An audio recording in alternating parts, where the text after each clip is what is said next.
सुनहरी धूप की किरणों ने समंदर की सतह को गुलाबी और सुनहरी रंगों में रंग दिया था। समंदर का पानी बिल्कुल पुरसुकून और चमकदार था।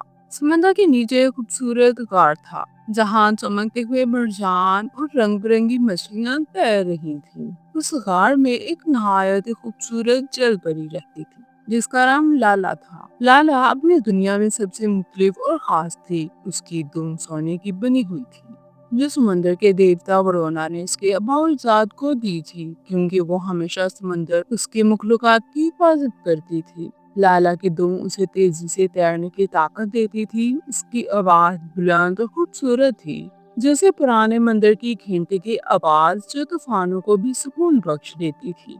लेकिन उसके दिल में हमेशा एक उदासी भी छुपी हुई थी, क्योंकि वो इंसानों की दुनिया के बारे में जानना चाहती थी, जो उसके समंदर से बिल्कुल मुख्तलिफ थी। लाना एक छोटे से गांव को समंदर के किनारे से देखती थी, जहां लोग हंसते खेलते और अपनी जिंदगी गुजारते थे।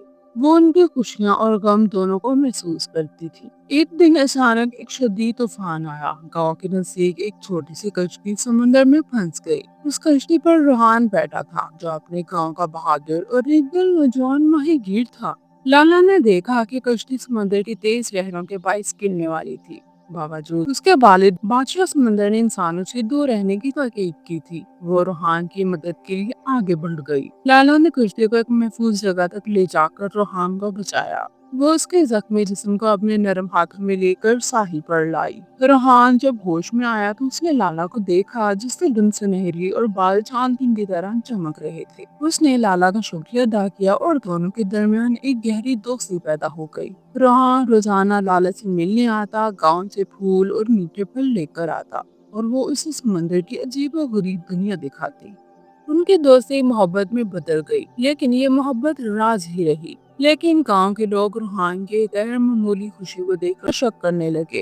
एक बुरा माहिगीर कायला लाला को बदरू समझने लगा। कायला ने गांव वालों को कायम किया कि लाला एक खतरनाक रूह है, जो उनकी मछलियां और खुशियां छीन रही है। उन सब ने हथियार उठा लिए और लाला को मारने निकले। रूहान ने जैसे ही ये सुना, वो जल्दी से साहिल पर गया ताकि लाला को बचा सके, लेकिन वो देर कर चुका था। गांव वाले गार के करीब पहुंच चुके थे। लाला ने देखा कि लोग उसके खिलाफ हैं। उसे अपनी मोहब्बत के बदले नफरत मिली। कायला ने वार किया, लेकिन रूहान ने अपनी जान पर लेकर लाला को बचाने की कोशिश की।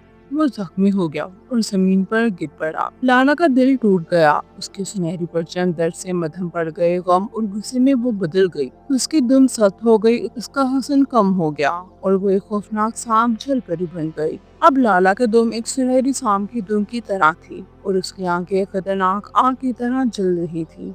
गांव वाले डर गए और भाग खड़े हुए। लाला ने रूहान के करीब जाकर उसे अपने सांपनुमा दुम में लपेट लिया। लाला की कहानी अब समंदर के इस गार में रह गई, जहाँ से कभी कभी उसकी सुनहरी दुम की चमक नजर आती है। गांव वाले उसे याद करते हैं और अपनी गलती पर अफसोस करते हैं। तो इस कहानी से हमें ये पैगाम मिलता है कि मोहब्बत, कुर्बानी और इंसानियत के लिए सबक आमोज है कि किस तरह खौफ और गलतफहमियां खूबसूरती और मोहब्बत को तबाह कर देती हैं। आपको हमारी ये कहानी कैसी लगी? कमेंट सेक्शन में जरूर बताइएगा।